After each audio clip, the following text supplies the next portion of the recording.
गोविंद शिल्प घेऊन येत आहे एकूण 80 ट्विन बंगलोचा भव्य दिव्य पंढरपुरातील एकमेव प्रकल्प। आमच्या प्रकल्पाची वैशिष्ट्ये मनाला शांती देणारं महादेवाचं मंदिर, मुख्य रस्ता सुमारे 30 फुटांचा, अंतर्गत रस्ता सुमारे 20 फुटांचा, ग्रामपंचायत योजनेचा प्रत्येक बंगलोजला स्वतंत्र नळ, सांडपाण्याची सुरक्षित विल्हेवाट, सर्व टाइल्स ग्लॉसी आणि नामांकित कंपनीच्या, सर्व स्टेअर, खिडक्या, चौकटी सुपर ब्लॅक ग्रेनाइट, दोन्ही अटॅच बाथरूम पूर्णपणे टाइल्स, पंतप्रधान हर घर नल योजना पूर्णत्वाकडे, bathroom, basin, kitchen C P fittings हे जगवार कंपनीचे, स्टील वर्क पूर्णपणे जिंदाल कंपनीचे, 1000 लिटर पाण्याची टाकी, 150 लिटर सोलर वॉटर हीटर सोबत वॉटर प्युरिफायर, प्रत्येक बंगलोजला स्वतंत्र पार्किंग, दर्शनीय भाग पूर्णपणे डॅटो टाइल्स, टाटा प्रवेश कंपनीचे आकर्षक भक्कम दरवाजा, फुटी उंचीचे सुरक्षित कंपाऊंड। मग विचार काय करताय? गोविंद शिल्प, पत्ता गट नंबर 95, हॉटेल अंगण शेजारी, टाकळी रोड, पंढरपूर। घडामोडी पाहण्यासाठी आमच्या YouTube चॅनलवरील PVR म्हणजेच पंढरी वार्ता या न्यूजला सबस्क्राइब करा आणि शेजारील बेल आयकॉनवर क्लिक करा। जय श्रीराम। आपल्या माळशिरस तालुक्याच्या जय श्रीरामचा आवाज सबंध महाराष्ट्रभर ऐकू गेला पाहिजे। ही जय श्रीरामची गर्जना अख्ख्या महाराष्ट्राला ऐकू गेली पाहिजे। दोन्ही हाताच्या मुठी बंद करा, हात वर करा आणि ताकदीने जोशाने बोला, जय श्रीराम, जय श्रीराम, बोला भारतीय जनता पार्टीचा, भारतीय जनता पार्टीचा, भारत माता की, भारत माता की। माळशिरस विधानसभा मतदारसंघाचे आमदार राम सातपुते यांना भाजपकडून सोलापूर लोकसभा मतदारसंघाची उमेदवारी जाहीर केल्यानंतर मंगळवारी माळशिरस विधानसभा मतदारसंघातील जनतेच्या वतीने मांडवे येथे राम सातपुते यांनी मतदारसंघातील प्रश्न सोडवण्यासाठी केलेले यशस्वी प्रयत्न, मतदारांच्या विविध सार्वजनिक व वैयक्तिक अडचणींसाठी केलेला पाठपुरावा याप्रती कृतज्ञता व्यक्त करण्यासाठी तसेच सोलापूर लोकसभा मतदारसंघात विजयासाठी शुभेच्छा देण्याच्या हेतूने मेळाव्याचे आयोजन केले होते। या मेळाव्यास राम सातपुते यांच्या समवेत त्यांच्या सुविद्य पत्नी संस्कृती सातपुते याही उपस्थित होत्या। यावेळी उपस्थितांनी आता आमच्या पुढील आमदार संस्कृतीताई सातपुते अशा घोषणाही दिल्या। तर संस्कृती सातपुते यांनी केलेल्या अभ्यासपूर्ण आणि उद्बोधक भाषणाने उपस्थितांनी मोठी दाद दिल्याचं दिसून आलं। पाण्याचा प्रश्न कायम सोडवणारे माढा लोकसभा महायुतीचे भारतीय जनता पार्टीचे उमेदवार आदरणीय रणजितसिंग दादा नाईकजी निंबाळकर, आपल्या सर्वांचे लाडके, आरोग्यदूत, कार्यसम्राट, दमदार म्हणून ओळखले जाणारे आमदार रामजी सातपुते, त्यांना नुकतेच सोलापूर लोकसभेची भारतीय जनता पार्टीने उमेदवारी घोषित केलेली आहे। आणि उपस्थित आमच्या सगळ्यांवर प्रेम करणारे जनता जनार्दन, जय श्रीराम। आपल्या माळशिरस तालुक्याच्या जय श्रीरामचा आवाज सबंध महाराष्ट्रभर ऐकू गेला पाहिजे। ही जय श्रीरामची गर्जना अख्ख्या महाराष्ट्राला ऐकू गेली पाहिजे। दोन्ही हाताच्या मुठी बंद करा, हात वर करा आणि ताकदीने जोशाने बोला, जय श्रीराम, जय श्रीराम, बोला भारतीय जनता पार्टीचा, भारतीय जनता पार्टीचा, भारत माता की, भारत माता की। आज आपल्या माळशिरस तालुक्याचे ठाण्यावर आमदार रामजी सातपुते साहेब यांनी जे काही माळशिरस मतदारसंघामध्ये कार्य केलं, जनतेची सेवा केली, दिवस रात्र मेहनत केली, गोरगरीब पेशंट्स असतील त्यांची ऑपरेशन्स केली, जमेल त्या पद्धतीने माळशिरस तालुक्याची अहोरात्र सेवा केली। आणि याच कामाची दखल घेऊन आमदार साहेबांना आज पक्षाने दखल घेतली आणि सोलापूर लोकसभेची उमेदवारी जाहीर केली। याबद्दल साहेब आम्ही सगळ्यांच्या वतीनं आपलं अभिनंदन करतो आणि भारतीय जनता पार्टीचं या ठिकाणी मनपूर्वक आभार व्यक्त करतोय।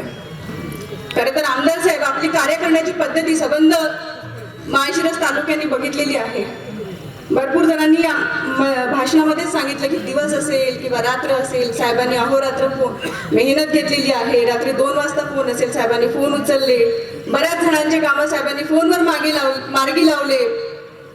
निटेवाडीपासून संगमचा रस्ता असेल, तिकडे बाबुळगावचा सभा मंडप असेल, कानाकोपऱ्यामधून आपण प्रत्येक गावाला निधी दिला आणि प्रत्येकाला शेवटच्या व्यक्तीला न्याय देण्याचा प्रयत्न केला. निधीच्या माध्यमातून आपण सक्रिय तर राहिलाच, परंतु माळशिरस तालुक्यातल्या प्रत्येक जनता, प्रत्येक व्यक्ती ही आपला कुटुंब आहे असं समजून जनता दरबाराच्या माध्यमातून आपण प्रत्येकाला न्याय देण्याचा प्रयत्न केला, प्रत्येकाचे प्रश्न सोडवण्याचा प्रयत्न केला. आज भरपूर जणांनी भाषणामध्ये म्हटलं की भारत स्वतंत्र झाल्यापासून आम्ही प्रथमच असा जनसामान्यात मिसळणारा आमदार बघतोय. खरं तर ही आपल्या सगळ्यांसाठी एक भाग्याची गोष्ट आहे. त्यामुळे आपल्या परिवारातील सदस्य म्हणून आहेच, परंतु भारतीय जनता पार्टीची कार्यकर्ती म्हणून इथे आम्हाला आपल्या कार्याचा अभिमानही आहे. आपल्या कार्याचा अभिमान आहे, आपल्या सेवेचा अभिमान आहे. त्यामुळे साहेब, आपण इथे कमळ रुजवलेले आहे आणि आपण निश्चितपणे सोलापूरमध्ये कमळ फुलवणार आहात याची काही शंकाच नाही. आता आपण ज्याप्रमाणे विधानसभा गाजवली आहे आपल्या कार्यपद्धतीने, तशीच आपण लोकसभाही गाजवणार यात शंकाच नाही. आमदार साहेब, पुन्हा एकदा सगळ्यांकडून आपलं अभिनंदन. आज भरपूर जणांनी ते प्रश्न उपस्थित केले, काही जणांनी त्यांच्या मनातल्या सगळ्या गोष्टी बाहेर केल्या. तर मी इथे आपल्या सगळ्यांना एक गोष्ट सांगू इच्छिते की 5 वर्ष आधी भारतीय जनता पार्टीने कोणी बघितलं होतं का एक व्यक्ती येईल राम सातपुते नावाचे आणि ते माळशिरस तालुक्याचा कायापालट करतील?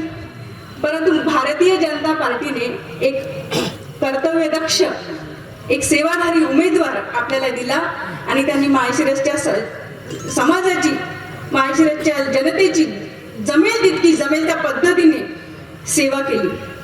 त्यामुळे येत्या काळातही आपल्या हा विकासाचा रथ पुढे घेऊन जाणारी व्यक्ती, लोकसेवेचं व्रत घेतलेली व्यक्ती इथे निश्चित भारतीय जनता पार्टी एक चांगला उमेदवार देईल, एक चांगली व्यक्ती इथे उमेदवार असेल, याबद्दल आम्ही सगळेजण निश्चिंत आहोत. आज आपण बघू शकतो की आमदार साहेबांनी इथे कमळ रुजवलेलं आहे. त्यामुळे कमळ फुलणारच आहे माळशिरसमध्ये, विधानसभेतही याबद्दल काही शंकाच नाही. आणि तुम्ही सोलापूरला जात आहात साहेब, त्यामुळे सोलापूरलाही नक्कीच भाजप विक्रमी मताधिक्याने निवडून येईल यातही आम्हाला काही शंका नाही. मलाच भरपूर लोकांचे फोन येतात, ताई आपण तर सगळेजण माळशिरस मतदारसंघाचे नातेवाईक आहोत, पण मला सगळेजण फोन करून विचारतात, ताई आमचे नातेवाईक इकडे आहे बरं, ताई आमचं इकडे कुटुंब आहे, ताई आमचं 5 जणांचं कुटुंब आहे, तुम्ही मला सांगा, आम्ही त्यांना सांगतो. म्हणजे इतकी प्रेम करणारी जनता आपल्यावर मिळणं ही खरोखर भाग्याची गोष्ट आहे. आज मला केवळ एवढंच सांगण्यात आलं होतं की साहेबांचं अभिनंदन करण्यासाठी, साहेबांना शुभेच्छा देण्यासाठी काही व्यक्ती येणार आहेत, परंतु एवढ्या मोठ्या प्रमाणामध्ये की तुम्हाला बसायला असुविधा होत आहे. काही जण तिकडे वर दिसत आहेत, काही जण कुठे बसलेले आहेत. हे सगळं पाहून साहेब मला ना आनंद वाटतो आणि तुमच्या सगळ्यांविषयी मनाला एक कृतज्ञता वाटते आहे. या प्रेमाची मी खरोखर आपली सगळ्यांची मनापासून ऋणी आहे. आज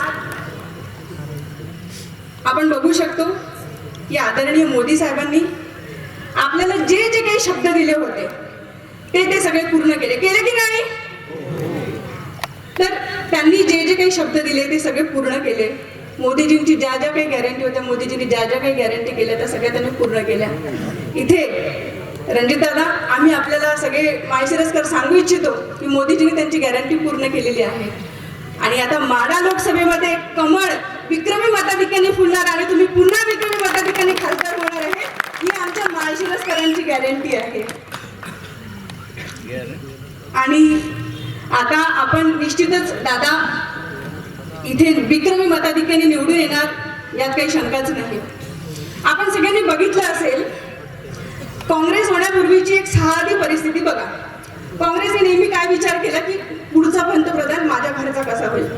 त्यांनी कधी देशाचा विचार केला नाही, देश हिताचा विचार केला नाही, कधी आपल्या कर्तव्याचा विचार केला नाही. पुढचा पंतप्रधान माझ्या घरचा कसा होईल, पुढचं पंतप्रधानाचं कसं करायचं, हीच रणनीती कायम काँग्रेस पार्टीच्या डोक्यात राहिलेली आहे.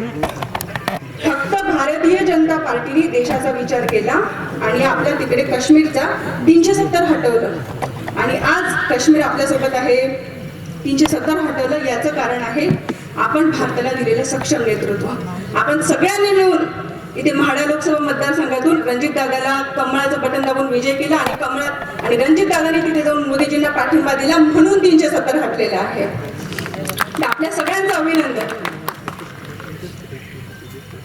तुम्ही सगळेजण आपण बघत असू की एखाद्या आपल्या माता भगिनींचा परिवाराचा विषय असेल, त्यांच्या संसाराचा विषय आपल्यासाठी किती संवेदनशील गोष्ट आहे. मोदीजींनी मुस्लिम समाजातील आपल्या भगिनींना न्याय देण्याचा पूर्ण प्रयत्न केला आणि ट्रिपल तलाक मोडून काढण्याची व्यवस्था निर्माण केली. आज नारी शक्ती वंदन अधिनियम असेल, ट्रिपल तलाक असेल, उज्ज्वला योजना असेल, अशा ज्या काही सगळ्या महिला सक्षमीकरणासाठी जे काही कार्यक्रम घेतले गेले ते केले आपल्या मोदी साहेबांनी आणि मोदीजींना पाठबळ दिलं. आपण सगळ्यांनी म्हाडामधून रणजित दादाला निवडून दिले.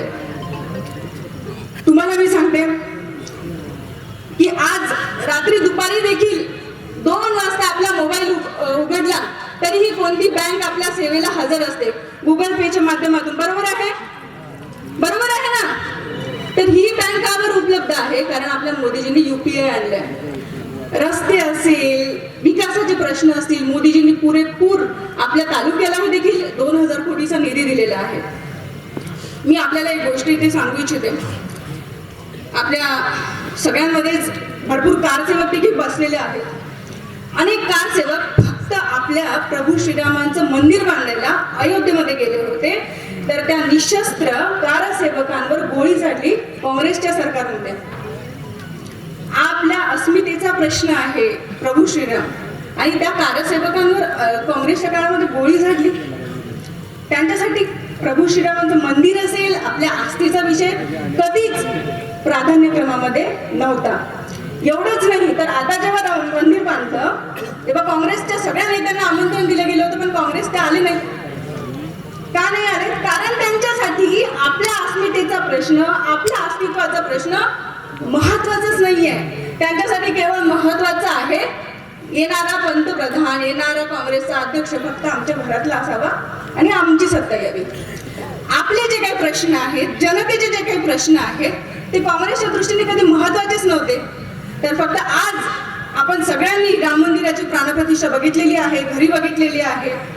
तर या सगळ्याला कारण आहे आपले मोदीजी.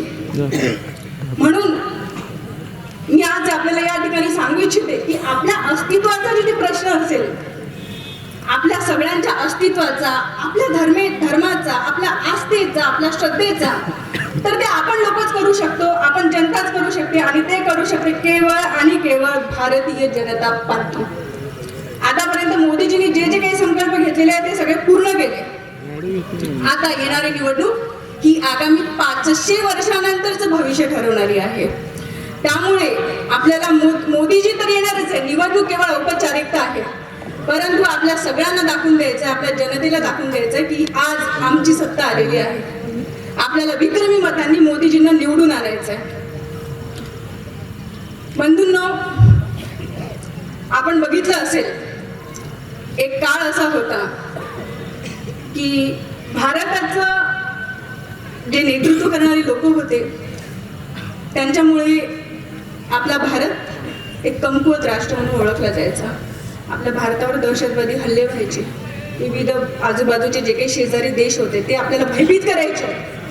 पण जेव्हा आपल्या भारताचं नेतृत्व भारतीय जनता पार्टीकडे केलं, जेव्हा आपल्या भारताचं नेतृत्व मोदीजींकडे गेलं, तेव्हा मोदीजींनी सांगितलं ये नया भारत है, ये घर में घुसेगा भी और घर में मारेगा भी. आज आपण इथं बसून आपल्या भारताच्या सीमा कशा सुरक्षित करू शकतो? तर आपले सक्षम नेतृत्व आपण जर निवडून दिलं तर ते आपल्या भारताच्या सीमाही सुरक्षित ठेवू शकतात. ते आर्मीला अधिकार देत आहेत. आणि आज मी इकडे आपल्याला सगळ्यांना अभिमानाने सांगू इच्छिते की जगभरामध्ये भारताला आज एक सामर्थ्यशाली देश म्हणून बघितलं जाते. प्रदेश विभाग तोच आहे, लोक तेच आहे, राज्य तेच आहे, काही फरक पडलेला नाही. फक्त एक गोष्ट बदललेली आहे, ते म्हणजे नेतृत्व बदलल्यामुळे आज भारताला एक सक्षम सामर्थ्यशाली देश म्हणून बघितले जाते. आणि तो सामर्थ्यशाली देश झालेला आहे कारण त्यामागे आहे भारतीय जनता पार्टीची सगळी तत्व. आणि या भारतीय जनता पार्टीच्या तत्वावर काम करणारी आपण ही सगळी कार्यकर्ते आहोत.